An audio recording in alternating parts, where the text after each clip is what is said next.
Nikita Khrushchev was an entirely new kind of Soviet leader. He was not evil like Joseph Stalin, but in his relations with the West, he was openly defiant and often belligerent. He boasted of the Soviet Union's vastly superior nuclear capabilities that could wipe out any American or European city. True or not, Khrushchev's threats to unleash his rocket weapons on Western targets was unnerving. But for all his nuclear posturing, Khrushchev could be amiable and at times even likable.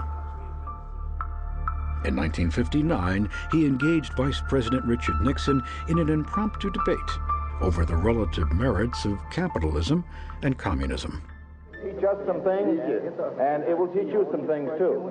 Because after all, you don't know everything. That every word that you have said here will be reported in the United States, and they will see you say it on television. Khrushchev would soon have a chance to witness a capitalist democracy firsthand. The President of the United States has invited Mr. Nikita Khrushchev, Chairman of the Council of Ministers of the USSR, to pay an official visit to the United States in September. Khrushchev was the first Soviet head of state ever to visit the United States. During his stay, he was exposed to the extremes of American life and culture, from movie stars in Hollywood to farm production in the American heartland. Nikita Khrushchev's American tour swings into the world's best corn country. And one of the world's most modern, efficient, and profitable farming operations, Khrushchev shows an enthusiasm springing from his Ukrainian peasant background and the interest of a leader whose nation has long known major food production problems. The Soviet leader acknowledged the riches of the United States, but boasted, "Tomorrow we shall be as rich as you are." The next day, even richer. Meetings with President Eisenhower failed to break new ground, but the two leaders bridged a divide. They pledged to meet again in Paris the following year.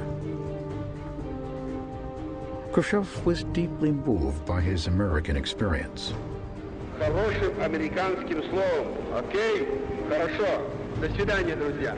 I hope that in the relationships between our two countries, we will be able to use more and more often the good short American word, okay, until we meet again, friends.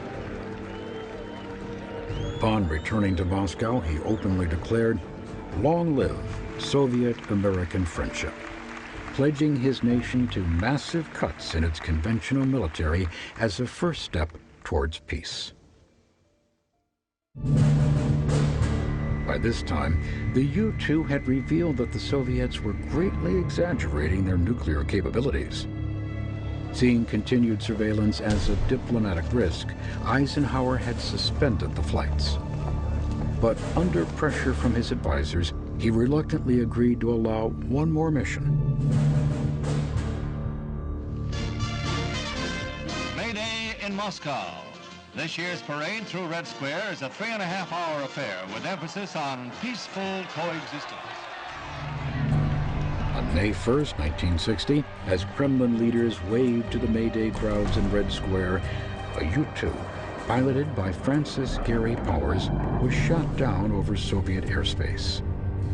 In an instant, the plane, the pilot, and any chance for peaceful coexistence came crashing to Earth.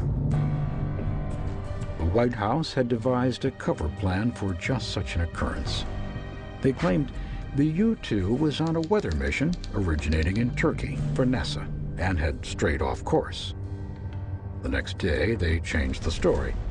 The plane was piloted by a civilian, and the failure in oxygen equipment had resulted in the pilot losing consciousness and accidentally violating Soviet airspace. It was all rubbish. Khrushchev knew the U.S. had been flying spy missions over the Soviet Union, and now he had the evidence to prove it. The wreckage of the U-2 and the American pilot, alive and kicking. Trapped Eisenhower finally came clean with the American public. Now, this does not put the United States on trial whatsoever. At the Paris summit 2 weeks later, Khrushchev turned the U-2 incident into a crisis.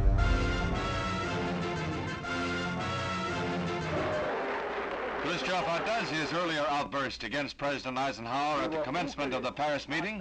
Flanked by Foreign Minister Gromyko and glowering Marshal Malinowski, he fires a barrage of threats, insults, and menaces, warns of devastating blows at bases used by American espionage planes, denounces American acts of aggression, and in general follows a tough line that seems to signal a new freezing spell in the Cold War.